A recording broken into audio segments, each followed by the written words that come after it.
जय हिंद। आज हम बात करेंगे श्वसन तंत्र के बारे में, यानी रिस्पायरेशन सिस्टम के बारे में आज हम बात करेंगे। ठीक है। देखिए, मानव का जो शरीर होता है, श्वसन तंत्र जो होता है काफ़ी इम्पोर्टेंट होता है। इसी की वजह से जो आदमी होता है वो सांस लेता है और सांस के माध्यम से भोजन का जो है ऑक्सीकरण होता है और हमें ऊर्जा मिलती है। ठीक है।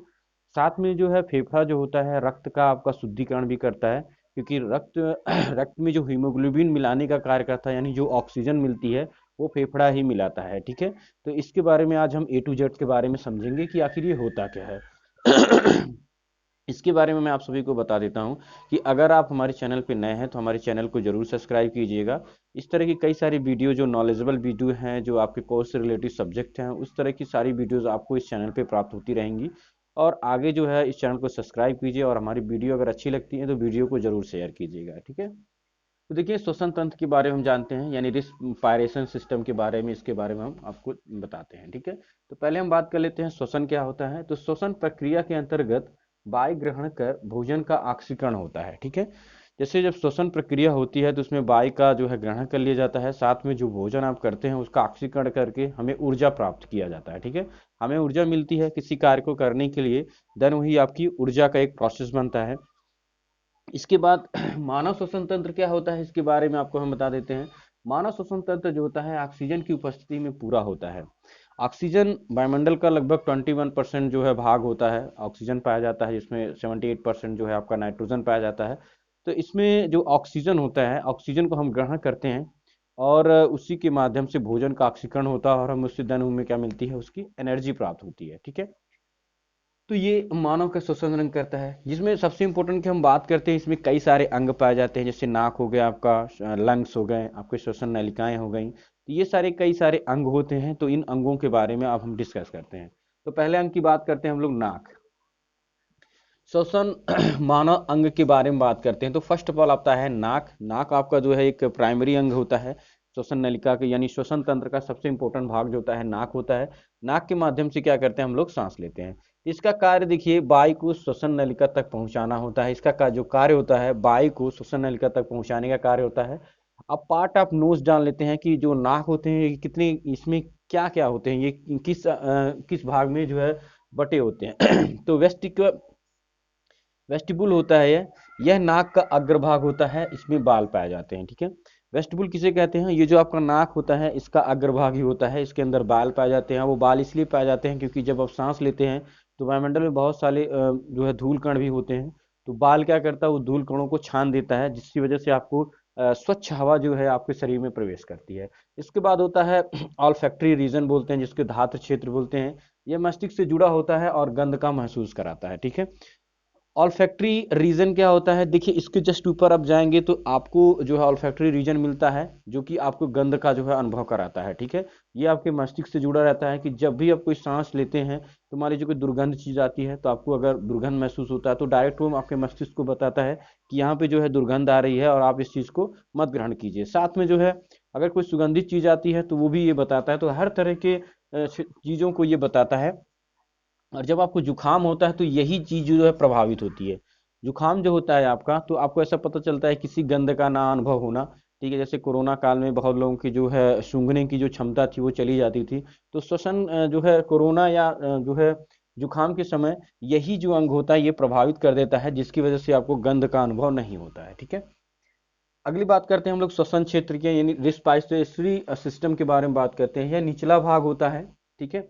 यह आपकी श्वास नलिका का निचला भाग होता है, जिससे आपके आगे वाली चीजें होती हैं। इसमें एक और इम्पोर्टेंट पार्ट हम देख लेते हैं, जैसे सांस हम अंदर लेते हैं, इसमें एक भाग बनता है जिसको हम स्वर कोश बोलते हैं, यानी वोकल कार्ड जिसे बोला जाता है। ठीक है। यह श्वसन नलिका का ऊपरी भाग होता है। श्वसन नलिका किसे कहते हैं, यानी ट्रेशा को हम श्वसन नलिका बोलते हैं। ठीक है। ये श्वसन नलिका का ऊपरी भाग होता है, जैसे श्वसन है इसके ऊपरी भाग, जैसे हम कंठ बोलते हैं, तो ये कंठ का ऊपरी भाग होते हैं, जिससे हम जो है ध्वनि को प्रोड्यूस करते हैं। ये ध्वनि को प्रोड्यूस करने में भी काफी जो है उपयोगी होता है। तो श्वसन नलिका यानी ट्रेशा का ऊपरी भाग होता है, या स्वर कोश में वायु टकराती है और कंपन करती है। जैसे यहाँ पे स्वर कोश होता है जिसको हम वोकल कोश बोलते हैं। तो स्वर कोश में जब वायु टकराती है तो उसमें कंपन उत्पन्न हो जाता है और देन हमें क्या होती है, हम कोई भी आवाज बोल पाते हैं। ठीक है। अब देखिए साइज ऑफ वोकल कार्ड के बारे में जान लेते हैं कि साइज ऑफ वोकल कार्ड क्या होता है। तो size of vocal card plus और माइनस के क्षेत्र में होते हैं।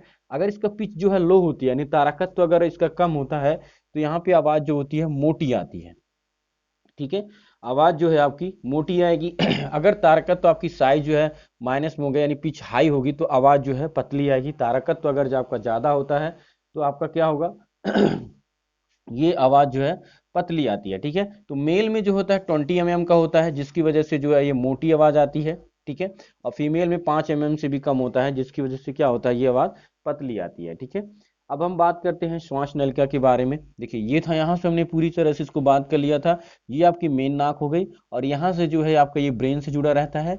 ये जो पार्ट होता है आपका, यानी जिसको हम वेस्टिकल बोलते हैं, धार क्षेत्र बोलते हैं, रिस्पेक्टरी सिस्टम होता है। तो ये आपका रिस्पेक्टरी सिस्टम होता है जो यहाँ से जुड़ा होता है, और ये जो पार्ट होता है आपके दिमाग से, यहाँ जो आपका मस्तिष्क है, यहाँ पे जुड़ा होता है। ठीक है, देन क्या होता है, यहाँ से जो है ये वोकल कार्ड होता है।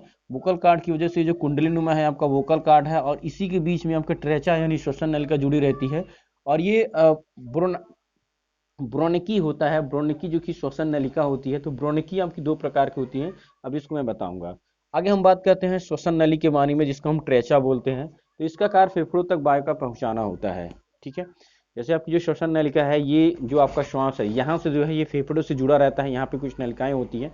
देन क्या होता है कि ये जो श्वास होती है, जो हवा होती है, यानी जो वायु होती है, वो श्वसन नलिका के थ्रू आपके फेफड़े तक पहुंचाने का कार्य करता है। वो कौन करता है? ये श्वसन नलिका करता है, यहाँ के माध्यम से। ठीक है, ये यहाँ तक पहुंचाती है। अब देखो ये दो पार्टों में जो है अब एक चीज और जानेंगे हम लोग कि यहाँ पे जो आपकी ये श्वसन नलिका जुड़ती है, ये काफी मजबूत होती है। ठीक है, अब ये किसके कारण होती है? सी कार्टिलेज के कारण ये काफी मजबूत होती है। क्योंकि जब भी आप कोई, मान लीजिए दौड़ रहे हैं आप, दौड़ने की वजह से क्या होता है कि आप जो है सांस बहुत तेजी से लेते हैं, तो जो प्रेशर होता है वो सांस का, ये हानि हवा का जो प्रेशर होता है बढ़ जाता है।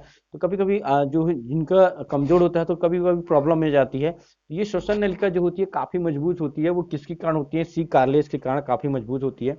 अब श्वसन नलिका जो होती है दो भागों में बटी होती है, जिसे हम श्वसनिका बोलते हैं। ठीक है, तो श्वसनिका किसे कहते हैं? ब्रोनेकाई को बोलते हैं। यहाँ पे देखिए दो पार्ट में बचा बचा हुआ है, जो कि इसको हम लेफ्ट लेफ्ट श्वसनिका बोलते हैं और राइट श्वसनिका बोलते हैं। ठीक है, तो यहाँ से जो है वायु आपके लंग्स में यानी फेफड़े में पहुंच जाती है, और आप सांस लेने लगते हैं। ठीक है, देन क्या होता है, आप यहाँ लेफ्ट अगर फेफड़ा जो होता है, उसी के जस्ट बगल में आपका हार्ट होता है, और यहाँ पे ये जो है, देन इसी से क्या होता है, ये तुरंत वायु को इसी में प्रवेश कर देता है, और इसमें जो है आपका जो ब्लड का शुद्धिकरण होता है, और इसी में ब्लड आता है हार्ट में, तो हार्ट इसको पंप करके पूरे शरीर में उसको पहुंचाता है। ठीक है, तो अभी आपने इसमें देखा कि श्वसन नलिका तक ने आपने देखा कि श्वसनिका जो होती है वो दो प्रकार की होती है। एक राइट श्वसनिका होती है, एक आपका लेफ्ट श्वसनिका होती है। ठीक है, तो यहाँ पे इन सारी चीजों को आपने देखा रिस्पायरेटरी सिस्टम में। आगे वाली वीडियो में आपको बताऊंगा कि लंग्स कैसे कार्य करता है, उसमें क्या क्या चीजें होती हैं, निकोटीन कैसे हो जाता है, सिगरेट पीना आपको क्यों हानिकारक होता है, ये सारी चीजें मैं आपको नेक्स्ट वीडियो में बताऊंगा। ठीक है, इससे पहले अगर आप हमारे चैनल पे नए हैं, तो हमारे चैनल को जरूर सब्सक्राइब कीजिएगा, सपोर्ट कीजिए। ठीक है, आगे इसको जो है वीडियो को शेयर कीजिएगा, और कई सारे ऐसे जो टॉपिक्स से जो आपको बहुत ज़्यादा कॉम्प्लिकेशन वाले टॉपिक होते हैं, मैं इस टॉपिक पे वीडियो आपको प्रोवाइड कराऊंगा। ठीक है, तो आज के लिए बस इतना ही। अभी आप मुझे आज्ञा दीजिए, आज के लिए भी दी बस। जय हिंद।